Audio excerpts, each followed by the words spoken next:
اهلا بيكم في حلقه جديده من بودكاست رحله وعي. احنا دلوقتي على مشارف سنه جديده، كل سنه وانتم طيبين. وطبعا هنلاقي السوشيال ميديا كلها مقلوبه، كل عمال بيتفشخر على انجازاته السنه دي وايه الحاجات اللي حققها السنه دي وطلعت بايه من سنه 2025، وكله مشغول بانه يحط الخطط والاهداف اللي هيحاول ينفذها ويحققها السنه الجايه. بس ثانيه واحده قبل ما نفتح صفحه جديده، اسال نفسك سؤال مهم: هي الصفحات القديمه دي اتقفلت ولا لسه؟ يعني ايه بقى الكلام ده؟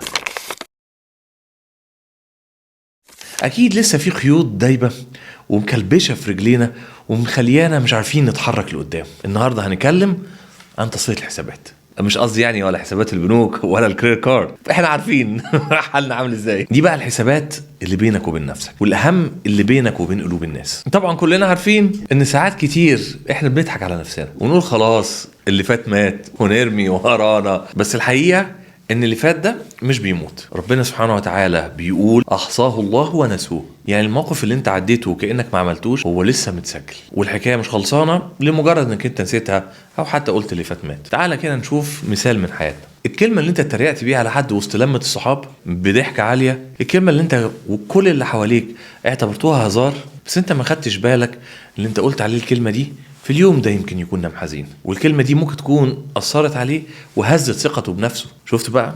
انت ممكن تكون نسيت، بس أكيد هو مش هينسى. مثال تاني: موقف كان المفروض تقول فيه كلمة حق بس طبعا غايب على شكلك ولا برستيجك فأكيد هتسكت، بس شايف سكوتك اللي انت سكته ده ضيع حق حد تاني، أو حتى خلى صورته وحشة قدام الناس وانت قلت أنا مالي، بس في الحقيقة بقى انت كنت شاهد زور بصمتك.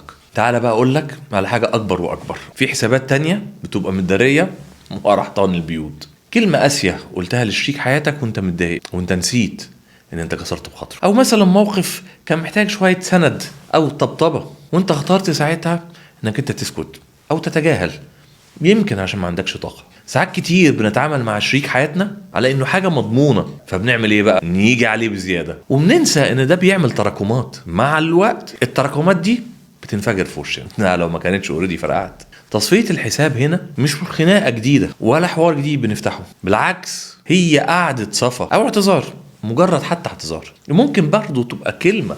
المهم جبر الخواطر في البيوت هو اللي ممكن يخلي السنه الجديده ليها طعم. تعالى لي بقى في الموضوع اللي مش هخليك تنام: الشغل. انا عارف ان دلوقتي دماغك عماله توديك وتجيبك في الزياده السنويه، بس نستنى بقى قبل ما تشوف مرتب هيزيد كام. فاكر المره اللي انت خدت فيها مجهود زميلك وتحججت ساعتها وقلت ما ايه يعني احنا كلنا شغالين زي بعض؟ طب فاكر المره اللي انت جديد فيها على مديرك عشان تاخد اللقطه؟ طب فاكر المره اللي انت وقعت فيها بين اتنين؟ هتفتكر ايه بقى ولا ايه؟ انت مركز بس في الزياده السنويه. خليني اقول لك بقى ان الملفات اللي لسه ما اتقفلتش دي مستحيل يتبني عليها نجاح حقيقي، نجاح في بركه وفي سكينه كده من تصفيه الحسابات. سيدنا عمر بن الخطاب قالها من زمان: حاسبوا انفسكم قبل ان تحاسبوا. لو انت فاكر ان المحاسبه انك تقعد تجلد ذاتك وتقعد تبكي على اللي فات، تبقى غلطان. المحاسبه هنا معناها النظافه لا مش النظافه اللي جت في دماغك. زي ما بننظف بيوتنا قبل العيد، لازم كمان ننظف ملفاتنا قبل ما ندخل السنه الجديده. فاكر الكلام اللي انت نقلته؟ تلميع الاوكر اللي انت سمعت بيه معلومه ولا اتنين، ولا كلمه انت قلتها ضايقت بيها حد؟ كل دي كراكيب في قلبك هتخلي روحك تقيله. طب انا اعمل ايه بقى دلوقتي؟ اكيد كلنا عاوزين نبتدي على نظافه. الوعي بيبدا لما بنبص في مرايتنا وتقول لنفسك: انا مش عاوز ادخل السنه الجديده وانا شايل على كتافي دعوه حد او حتى وجع حد. صفي حساباتك، ولو تقدر تعتذر ارجع وقول انا اسف، ولو في حق لسه ما اديتوش لاصحابه لو سمحت رجعه له، ولو موقف فات عليه مليون سنه حاول تفتكر، او حتى ادعي لصاحبه وتصدق عليه حتى بنيه جبر خاطره. ابدا بدايه فيها سلام ليك والكل اللي حواليك عشان تبتدي السنه الجديده وانت حاسس ان انت خفيف. دي كانت حلقتنا النهارده من رحله وعي. اشكركم ويا ريت تشاركوا معانا رحله الوعي، ونتقابل في حلقه جديده من رحله وعي.